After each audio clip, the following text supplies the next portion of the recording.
Shalom, shalom, shalom. This is again Daniel John Lee with Torah Restoration Ministries. The website is www.spiritandtorah.com.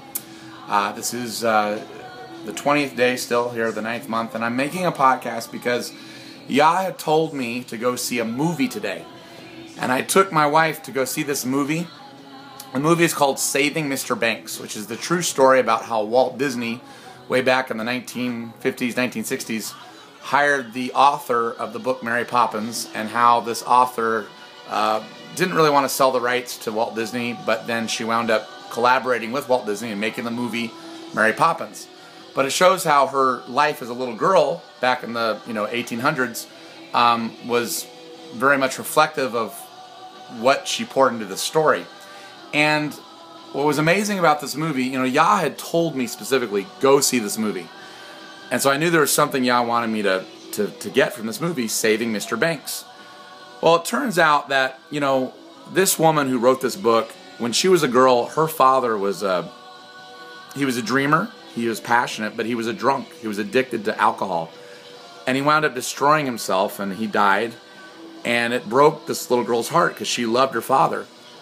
Anyway, she grows up and writes the book Mary Poppins because the whole story, if you've seen the movie Mary Poppins, you know that the father figure, Mr. Banks, he is this sort of mesmerized by his banking ways and money, and he's so concerned about the money that he forgets how much he should love his children and his wife and those around him, and his children adore him, but he can't see past his nose. Well, of course, you know that Mary Poppins comes in and tries to save the day, but eventually Mr. Banks, he realizes that he shouldn't be so consumed with all these worries and all this stuff about the money, and he breaks out of that and starts loving his wife and children, and he gets redeemed. So you find out from this movie that this woman that wrote Mary Poppins, she wrote the book to rewrite her past, to write a story where her father gets redeemed, and that's what that movie's about, and of course Walt Disney helps to bring it to life. So it's all about this father figure getting redeemed. I was thinking, George Banks, GB, and GB is the initials of BG backwards, like in Hebrew. And that's Bogdan Grigorescu, because Bogdan, he's so consumed with his worries about providing for his family, he doesn't have that faith, that genuine faith, and so it affects his whole family. And Bogdan is just an example of all these fathers across the United States and the world who, they do love their families, but because they're so choked with the worries of life, they don't push on into that faith of just keeping the Torah out of the love for Yah, and so it hurts their children, it hurts their wives, it hurts their families. And once this George Banks character, once he gets redeemed, it's like his heart is turned to the children. And all of a sudden I remember the verse in Malachi, and it's in Malachi chapter 4. I need to read it. Sorry, I'm gonna have to hold my camera and try to read this at the same time. Malachi chapter 4. Which is the last book in the Bible. And this is what's supposed to happen right before Yahshua returns the second time. He says, "Behold, I will send you Elijah the prophet before the coming of the great and dreadful day of Yahweh. And he shall turn the heart of the fathers to the children, and the heart of the children to the fathers, lest I come and smite the earth with a curse." So this whole movie is about that, about the heart of the father being turned back to his children, and the heart of the children back to his father in the redemption of this father figure, George Banks. And so I was like, wow, that's really amazing. Of course, this is all about, the hearts of the Jews, the fathers, being turned to the hearts of the children, the Christians. So the Jews need to turn back to Yahshua, and the Christians need to turn back to the Torah, lest I come to smite the earth with the curse. And that's what, of course, the 144,000 and all of us have been trying to preach for the last several years to bring in the final harvest.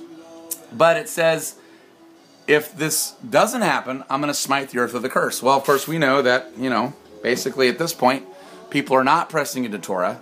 They're not turning to the children, and the hearts of the children are not turning to the Father. And so Yah is now going to smite the earth with the curse of the Great Tribulation. And yet, the spirit of Elijah will still reign in that safe place in Revelation 12, because that's where the Nehemiah 8 revival will occur, where, the 144,000 will teach the woman in the wilderness about the Torah. But also the two witnesses, whoever those two men are, and I think they know who they are by now, but those two men, they're going to have the spirit of Elijah on them too. But of course, most are going to reject their testimony as well. And that's why Yah's going to smite the earth with a curse for these next 3.5 years, 2014 to 2017.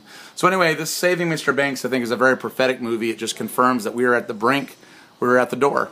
And in 5 days, Satan is going to be at last cast down from heaven down to earth. And everyone's going to know it. T-minus 5 days till December the 28th, first day of Hanukkah. Anyway, I just wanted to share that because it was a movie that Yah told me to go see. If you can go see this movie, Saving Mr. Banks, you know, in the next few days, because I think after December 28th, I don't even think the movie theaters are going to be running because it's going to be so bad. But if you can go see this movie in the next few days, Saving Mr. Banks, it is a Yah-anointed movie, and it definitely is speaking about the last days.